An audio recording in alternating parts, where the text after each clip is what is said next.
हरे कृष्णा। आज हम 7वें अध्याय का 14वां श्लोक पढ़ेंगे। 7.14। देवी ही एषा गुणमयी मम्माया दुरत्यया माम एव ये प्रपद्यन्ते मायाम एताम तरन्ति ते। प्रकृति के 3 गुण वाली इस मेरी देवी शक्ति को पार कर पाना कठिन है, किंतु जो मेरे शरणागत हो जाते हैं वे सरलता से इसे पार कर जाते हैं। इस श्लोक में भगवान प्रकृति की जो 3 गुण हैं उनकी चर्चा करते हुए अर्जुन को बता रहे हैं कि जो प्रकृति के 3 गुण हैं जिसमें बेसिकली हम अपने कर्मों के अनुसार बंध जाते हैं, तो उनसे छूटना बहुत मुश्किल है। और छूटने का एक सरल उपाय भगवान बता रहे हैं कि जो भक्त, जो जन, जो जीव मेरी शरण में आ जाते हैं वो फिर इजीली इससे छूट जाते हैं।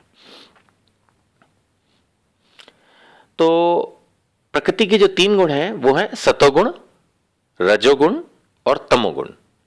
इंग्लिश में इनको बोलते हैं मोड ऑफ गुडनेस सतोगुण, मोड ऑफ पैशन रजोगुण एंड मोड ऑफ इग्नोरेंस तमोगुण। जो लोग बहुत शांत होते हैं, सच बोलते हैं, विवेक से रहते हैं, हम्बल रहते हैं, वो होते हैं सतोगुणी। जो हर चीज में गुस्सा करते हैं, पैशन के साथ काम करते हैं, ये चीज चाहिए चाहिए, वो सब होते हैं रजोगुणी। और जो नॉनवेज खा रहे हैं, ड्रिंक कर रहे हैं, सारे उल्टे काम करने हैं, देर तक सोना है, ये सब लोग आते हैं तमोगुणी में। नाउ हमें ये समझना है कि जो हम अपने एक जन्म में कर्म करते हैं तो उन कर्मों के अनुसार ही हम इन गुणों में बंधते हैं। ऐसा नहीं है कि भगवान को शौक है चलो भैया एक काम करो, आधे लोगों को तमोगुणी बना दो, आधों को रजोगुणी बना दो, ऐसा नहीं है। भगवान ने सबको फ्री छोड़ा है, लेकिन हम अपने कर्म के अनुसार अपनी किस्मत बनाते हैं। यानी हम अपने कर्म के अनुसार ही ये डिसाइड करते हैं कि हम किस गुण में मेनली बंधे होंगे। यहाँ ये भी समझना जरूरी है कि ऐसा नहीं होता कि एक आदमी 100% तमोगुणी हो या 100% रजोगुणी हो या 100% सतोगुणी हो। अच्छे से अच्छे सतोगुणी आदमी भी कई बार कोई एक आध बुरी आदत होती है, यानी कि यू कैन से वो भी 5-10% तमोगुणी होता है। ऐसे ही जो बहुत बुरा बेकार आदमी है 3rd क्लास, वो भी 100% तमोगुणी नहीं होता, उसमें भी कई बार एक आध अच्छी आदत होती है। तो मैं यहां पर ये चर्चा कर रहा हूं कि जो भगवान ने 3 गुण बनाए हैं, सतोगुण, रजोगुण और तमोगुण, एक्चुअली हम में ये तीनों ही प्रेजेंट रहते हैं।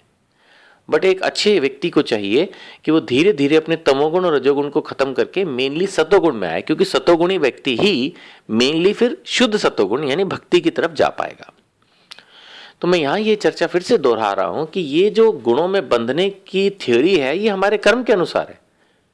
ये जो किस्मत होती है ये हम अपने हाथ से बनाते हैं। भगवत गीता के अनुसार, अनेक शास्त्रों के अनुसार जैसा हम कर्म करते हैं उसके हिसाब से भगवान हमें किस्मत देते हैं।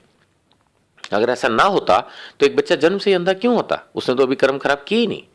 तो कहीं ना कहीं इसका मतलब पिछले बर्थ में जो हमारे कर्मास हैं वही हमारी किस्मत डिसाइड करते हैं। और इस जन्म में जो हम कर्म कर रहे हैं ऑब्वियसली वो तो आगे तक रिफ्लेक्ट होती ही है।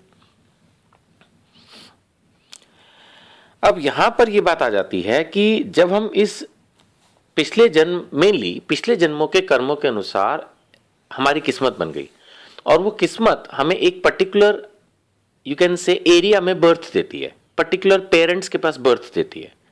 देखिए, पेरेंट्स तो किसी के अमेरिका में भी हो सकते हैं, पेरेंट्स किसी के वृंदावन धाम में भी हो सकते हैं, पेरेंट्स किसी के बहुत गरीब आदिवासी इलाके में भी हो सकते हैं, और पेरेंट्स जरूरी नहीं मनुष्य हों, वो कुत्ते भी हो सकते हैं, पेरेंट्स मछली भी हो सकते हैं, कुछ भी हो सकते हैं। प्रभुपाद ने एक बात कही थी कि अगर एक बार कुत्ते का जन्म मिल गया तो भौंकना ही पड़ेगा।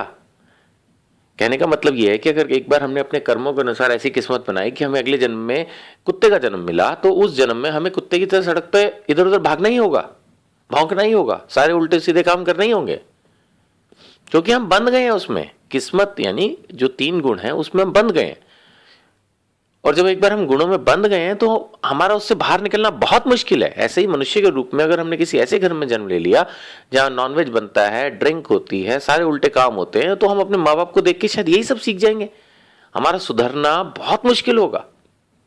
इसीलिए भगवान कह रहे हैं कि जो प्रकृति के गुणों में बंध जाता है उसके लिए इस देवी शक्ति का मतलब दुर्गा, माया की सेवा यही है कि भक्त को जकड़ के रखो। भक्त को क्या मतलब, जो जीव है जो यहाँ एंजॉय करना चाहता है उसको एंजॉयमेंट की चीजें देके जकड़ के रखो, ताकि वो ऊपर जाके कृष्ण को तंग ना करे अपने दूषित विचारों वाले जीवन से।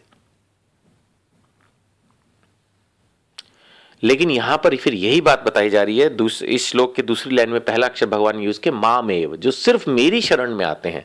यानी कि जो लोग ये चाहते हैं कि मुझे शुद्ध भक्ति करनी है, मुझे कृष्ण की शरण में जाना है, मुझे विष्णु की शरण में जाना है, मुझे राम की शरण में जाना है, उनको कह रहे हैं भगवान कि वो जब मेरी शरण में आ जाते हैं तो फिर वो इजीली इसको पार कर लेते हैं।